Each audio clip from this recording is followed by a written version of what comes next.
నూలు నూలులో శతాబ్దాల గౌరవం, పట్టు పరంపరకు ప్రతీక, సంప్రదాయానికి శాశ్వత చిరునామా సఖీ. నమస్తే, వెల్కమ్ టు సుమన్ టీవీ. నేను పద్మిని. ప్రస్తుతంతో పాటు ప్రముఖ ఆధ్యాత్మికవేత్త, వాస్తు జ్యోతిష పండితులు, రాజరాజేశ్వరి ఉపాసకులు డాక్టర్ సూరంపూడి భానుకోటేశ్వరి గారు మనతో పాటు ఉన్నారు.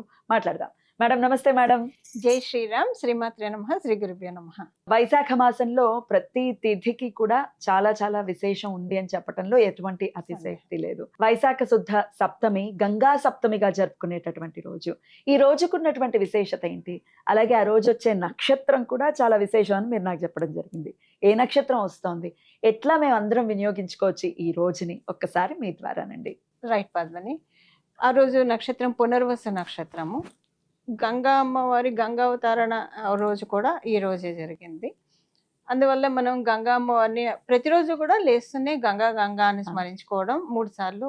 అలాగే మన రాత్రిపూట పడుకునేప్పుడు కూడా గంగా గంగా గంగా అని స్మరించుకోవడం చాలా ఇక్కడ ఎలాగో గంగామ్మని మనం స్మరించుకుంటున్నాం కాబట్టి ఒక చిన్న టిప్ అనుకోండి, రెమెడీ లాంటిది. రాత్రిపూట పడుకునేప్పుడు ఎవరికైతే ఏదన్నా అమ్మవారిని తలుచుకొని ఏదన్నా బాధ ఉన్నా చెప్పుకుంటే అది తొలగిపోతుంది. ఏదన్నా పని అనుకున్నా అది అవుతుంది. ఒకళ్ళకి ఇది ఒక చిన్న పెక్యులియర్ థింగ్ పద్మని. ఒకళ్ళకి ఇట్లా కన్సల్టేషన్కి వచ్చినప్పుడు వాళ్ళ పిల్లలకి, వాళ్ళ బాబుకి అనుకోండి 18-19 ఇయర్స్ ఉంది, బట్ బెడ్ వెట్టింగ్ ఉంటుంది ఇంకా. అది ఎక్కడికన్నా వెళ్ళాలంటే చాలా సిగ్గుగా ఫీల్ అవుతున్నారు. పిల్లలకు కూడా పిల్లలకి వీళ్ళకి అంటే అది తెలియక చేస్తారు. ఎన్ని డాక్టర్లు తిరిగినా కూడా దానికి రావట్లే. అంటే టెంపరీగా మందు తీసుకున్నప్పుడు కంట్రోల్ అవుతుంది, మళ్ళీ అవుతూ ఉంది. దీనికి ఏదన్నా పరిష్కారం ఉంటుంది అన్నప్పుడు ఆమెకి ఇచ్చింది ఏంటంటే, రాత్రి పడుకునేప్పుడు గంగమ్మవారికి ఈ బాధ చెప్పుకోండి, గంగా గంగా గంగా అని స్మరించుకోండి, ఇది తీరిపోతుంది అని చెప్పాను. ఆమె అలా 21 రోజులు చేశారు. ఇప్పటికి ఇంకా ప్రాబ్లం లేదు, కంప్లీట్ గా పోయింది. గంగమ్మ అసలు గంగమ్మని తలుచుకుంటే అలా వస్తుందేమో అనిపిస్తుంది. చాలా మందికి చాలా ఎక్స్పీరియన్సెస్ ఉంటాయి గంగమ్మ వారితో అనుసంధానం అయ్యే వాళ్ళకి.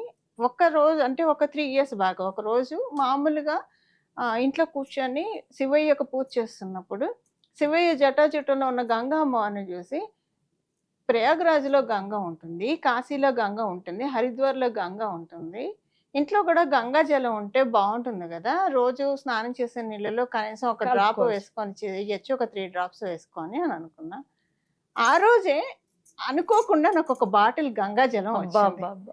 అందుకని అసలు గంగమ్మ అసలు వింటుందా అనిపిస్తుంది చాలా అండి. ఎవరైనా సరే భగవంతుడి నమ్మకం కలగాలంటే గంగమ్మ వారిని అడగండి, ఏదో రకంగా అమ్మ వచ్చేస్తుంది, అందులో సందేహం లేదండి. ఒక్క పర్మిషన్, నాకు ఒక 1 minute టైం ఇవ్వండి. నేను ఒక విషయం చెప్పాలి. నేను కాశీ వెళ్ళినప్పుడు ఇస్లాం మతంలో ఉన్నటువంటి వ్యక్తి, మాకు ఆటో డ్రైవరు, ఆ అబ్బాయి చెప్పాడు, కాశీలో ఉంటాడు, గంగమ్మ మహిమ మేం చెప్తాం వినండి అని ఆయన చెప్పడం మొదలుపెట్టి, ఆయనకి ఏ కష్టం వచ్చినా గంగ దగ్గరికి వెళ్ళి చెప్తాడు. గంగమ్మ నాకు ఈ కష్టం వచ్చిందని అక్కడికి వెళ్ళి కూర్చుంటే కష్టం ఎలా తీరిపోతుందో తెలియదు. ఆ తల్లి అంటూ దండం పెట్టాడు. మా కళ్ళల్లో నీళ్ళు ఆగలేదు నిజంగా. అందులో వాళ్ళు చెప్పడం అందుకే చాలు. మన సనాతన ధర్మం యొక్క గొప్పతనం, గంగామ్మవారి యొక్క గొప్పతనం. భగీరథుడు పిలిస్తే వచ్చి పితృదేవతలకి, వారి పితృదేవతలకి ఉత్తమ లోకాన్ని కల్పించిన తల్లి కదండి.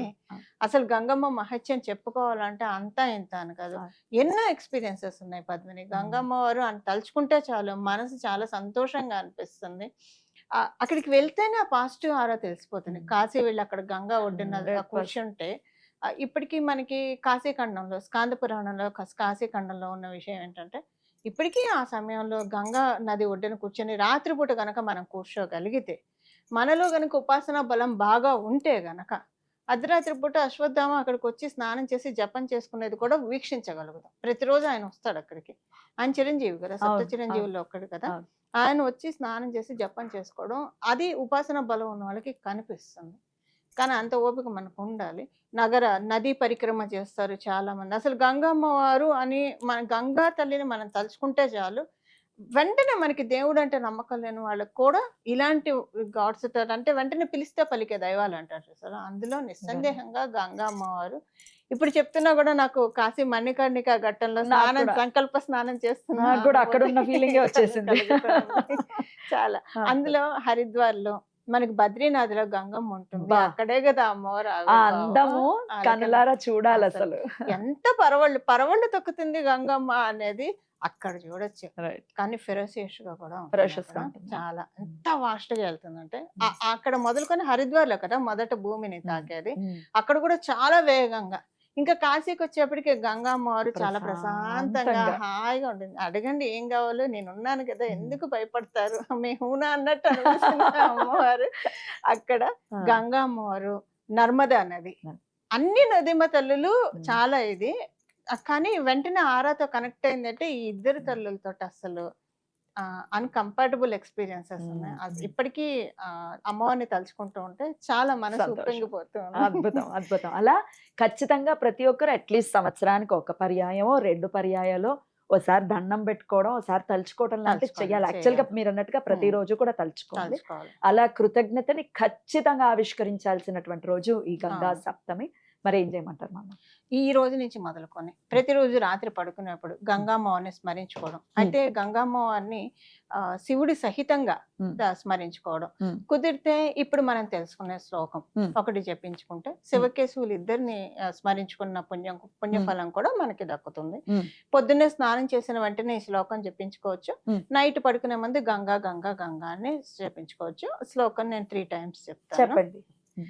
విష్ణు పాదోద్భవే దేవి గంగే త్రిపదగామిని జటాజూట గతే శంభో భాగీరథి నమోస్తుతే. విష్ణు పాదోద్భవే దేవి గంగే త్రిపదగామిని జటాజూట గతే శంభో భాగీరథి నమోస్తుతే. విష్ణు పాదోద్భవే దేవి గంగే త్రిపదగామిని జటాజూట గతే శంభో భాగీరథి నమోస్తుతే. ఈ శ్లోకాన్ని ఉదయం స్నానం చేసిన వెంటనే స్మరించుకుంటే కనుక విష్ణు పాదాలని మనం గంగా మోర ఆయన పాదాల నుంచే కదా ఉద్భవించింది. ఆయన పాదాల నుంచి వచ్చిన గంగను మన శిరస్సు మీద జల్లుకున్నట్టు ఉంటుంది. ఆ శివుడి యొక్క జటాజుటాన్ని స్మరించుకున్నట్టు ఉంటుంది. ఇలాగా గంగా అమ్మవారిని కూడా స్మరించుకున్నట్టు ఉంటుంది. ఆ మణికర్ణిక ఘట్టంలో కానీ ఎక్కడ స్నానం చేసినా గంగా అమ్మవారి దగ్గర అనిపిస్తుంది విష్ణుమూర్తి పాదాల చెంత కదా ఇప్పుడు మనం ఉన్నది, అలాగే శివుడి జటాజూటంలో కదా మనం ఉన్నది అని అనిపిస్తుంది. ఆయన జటాజూటంలోనే కదా గంగామ్మవారు అక్కడి నుంచే కదా అలా మనకి పంపించింది ఆయన. సో ఆ ఫీలింగ్ వచ్చేస్తుంది గంగామ్మవారి దగ్గరికి వెళ్తే కనుక ఫీలింగ్ వస్తుంది. అసలు గంగామ్మవారి మహత్యం చెప్పడానికి మాటలు సరిపో, ఎక్స్పీరియన్స్ అవ్వాలి అంతే. ఇందాక మీరు చెప్పారు చూసారా, వారు అలాగ ఎక్స్పీరియన్స్ అవ్వడం, ఇంకా వాళ్ళు చెప్పడం అనేది నిజంగా అమ్మవారి మహత్యాన్ని చెప్తుంది. చాలా మంచి పని చేశారు ఈ విషయం చెప్పి. గంగా అవతరణ ఖచ్చితంగా ఈ సందర్భంగా బాలకాండలో వచ్చేటటువంటి గంగా అవతరణని ఖచ్చితంగా వినటం, చదవటం లాంటిది చేయటం కూడా గంగా అమ్మవారి ఆవిర్భావ ఘట్టాన్ని వినడం కావచ్చు, చదవడం కావచ్చు, చేయొచ్చు. క్లుప్తంగా కూడా సగర చక్రవర్తులకు ఈ వృత్తాంతాన్ని చెప్పుకున్నా కూడా చెప్పండి. క్లుప్తంగా ఒకసారి చెప్పండి, వింటారు మన వాళ్ళు. సగర చక్రవర్తికి ఆయనకి 60,000 మంది కుమారులు. వాళ్ళందరూ కూడా అశ్వమేధ యాగం చేస్తూ ఉన్నప్పుడు ఒకసారి యాగస్వాన్ని, ఇంకా వాళ్ళు అశ్వమేధ యాగము ఇన్నిసార్లు చేస్తే ఇంద్ర పదవికి ఎక్కడ కాంపిటీషన్ వచ్చేస్తారు అని అశ్వాన్ని ఇంద్ర భగవానుడు తీసుకువెళ్ళి పాతాళ లోకంలో ఉన్న కపిల మహర్షి ఆశ్రమంలో ఆయన కట్టేసి అక్కడి నుంచి వెళ్ళిపోవడము, వాటిల్ని వెతుక్కుంటూ వీళ్ళు మొత్తం కూడా నలుదిశలా తిరుగుతూ వెళ్ళడము. అలా పాతాళ లోకానికి వెళ్ళినప్పుడు కపిల మహర్షి ఆశ్రమం దగ్గర ఉన్న అశ్వాన్ని చూసి ఆయన మీద కోపించి ఆయన తెచ్చిపెట్టుకున్నారేమో అని భ్రమ చెంది ఆయనకి చెప్పినప్పుడు ఆయన దగ్గరికి వెళ్ళి మాట్లాడుతున్నప్పుడు కపిల మహర్షి కళ్ళు తెరిచి చూడంగానే వాళ్ళందరూ భస్మీపట్టణం అవ్వడము, కుప్పలై పడిపోయారు. ఆ తర్వాత అదే వంశంలో ఒక మహాత్ముడు జన్మించడం, భగీరథుడు. భగీరథుడు ఆయన గంగని తెచ్చాడు కాబట్టి ఆయన పేరు భగీరథుడు అయింది. ఆయన గంగామ్మవారి గురించి తపస్సు చేయడము, గంగమ్మవారి గురించి తపస్సు చేసినప్పుడు నా శక్తిని భూమాత ఒకటేసారి తాళలేదు అన్నప్పుడు మళ్ళీ పరమశివుడి గురించి తపస్సు చేయడం, పరమశివుడు ఆయన జటాజూటం నుంచి బంధించి గంగమ్మవారిని భూమి మీద వదలటము, గంగమ్మవారు భూమి మీద పడ్డప్పుడు మొసళ్ళు, తాబేళ్లు, చేపలు అవన్నీ పైకి ఎగిరెగిరి పడడం, అలా వస్తూ ఉన్నప్పుడు జహ్ను మహర్షి ఆశ్రమం గుండా వెళ్ళి మొత్తం ముంచేయడం. జహ్ను మహర్షికి కోపం వచ్చి ఆని గంగమ్మవారిని గుటకాయ ఆచమనం చేయడం. మళ్ళీ భగీరథుడు వెనక్కి వచ్చి ఇదెక్కడ న్యాయం స్వామి, నేను ఎంతో కష్టపడి గంగామ్మవారిని తెచ్చుకున్నప్పుడు మీరు ఇలా చేయకూడదు అన్నప్పుడు నోటి నుంచి ఉమ్మేస్తే ఎంగిలవుతుందని ఆయన చెవి నుంచి అలా అమ్మవారికి జాహ్నవి అన్న పేరు స్థిరపడడం. అలా ఆ వారి యొక్క సగర చక్రవర్తుల కుమారుల యొక్క చితాభస్మం మీద ఆవిడ వెళ్ళి వాళ్ళందరికీ ఉత్తమ గతులు కల్పించి, వాళ్ళ గురించే కాదు మనందరికీ కూడా ఉత్తమ గతులను కల్పించడానికి గంగామోహర్ అవతార ఘట్టం వచ్చిందని చెప్పడంలో ఏమాత్రం సందేహం లేదు. ఇప్పటికీ కూడా మనం ఎటన్నా టెంపుల్ కానీ ఎటన్నా వెళ్ళేప్పుడు ఎవరన్నా అంటే శవం ఎదురేస్తే మంచిది, బట్ వాళ్ళని తాకినప్పుడు అశౌచం అది అవుతుంది కాబట్టి, లేదా ఎక్కడన్నా మనం ఏదన్నా ప్లేస్ లో ఇప్పుడు ఎక్కడెక్కడో ఉంటాం, బాత్రూమ్కి వెళ్ళాల్సి వస్తాం, అప్పుడు అంతర్శుచి కూడా మనకు కావాలి కదా. అలాంటప్పుడు ఈ గంగావతార ఘట్టం బ్రీఫ్ గా చెప్పుకుంటే శుచి, అంతర్శుచి బాహ్య శుచి రెండు వస్తాయి.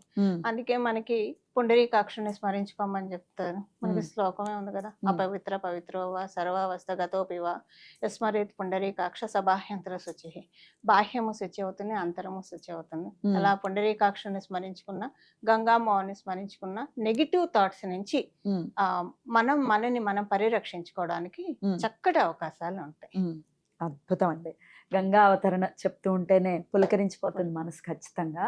అసలు మళ్ళీ ఒక్కసారి ఎన్నోసార్లు విన్నా మళ్ళీ వినాలి అనిపిస్తూ ఉంటుంది. మీరన్నట్టుగా భాగీరథి రావటం, భగీరథుడు చేయటం, భగీరథుడు మనందరి కోసం చేశారు. గంగమ్మ లేకపోతే మన పాపాలు ఎలా ప్రక్షాళన. అద్భుతం అద్భుతం, చాలా చక్కగా వివరించారు. అయితే ఆ అస్థికల్ని కూడా గంగలో కలపటం అనేది మనకు తెలిసినటువంటి విషయం. ఎక్కడ చనిపోయినా కూడా అస్థికల్ని కలుపుతూ ఉంటారు.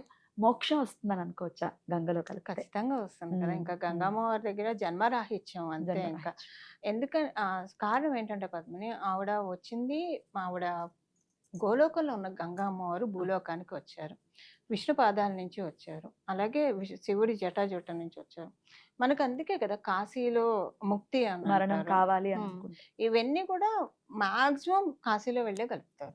చాలా అంటే కొంతమంది దగ్గర కలిపినా అంతే, అన్ని చోట్ల కనెక్టివిటీ ఉంటుంది అమ్మవారికి. కానీ ప్రత్యక్షంగా కాశీలో గంగలో కలపటం అనేది ఇంకా అసలు చాలా, ఇంకా అందులో అయితే డౌటే లేదు. అందులో మనకి శాస్త్రాల్లో ఉన్నదే కదా, పురాణంలో ఉన్నదే కదా, శివుడు వచ్చి రామనామ జపాన్ని వాళ్ళ చెవిలో చెప్తారు అని చెప్పేసి, రామనామాన్ని ఉపదేశిస్తారు అని చెప్పి అక్కడ కాశీలో కలిపితే ఇంకా విశేషము. చాలా మంది ఎక్కడెక్కడ గంగ ఉన్నా కూడా అక్కడ కలపచ్చు.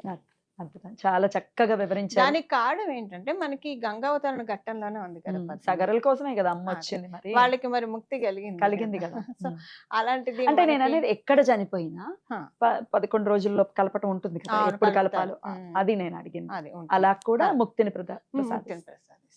ఎక్కడైనా సరే వాళ్ళ చితాభస్మం అక్కడ గంగమ్మ వారికి చేరిందంటేనే వాళ్ళ కథ కంచికి చేరినట్టు. కథ కంచికి అని అందుకే అంటారు కదా.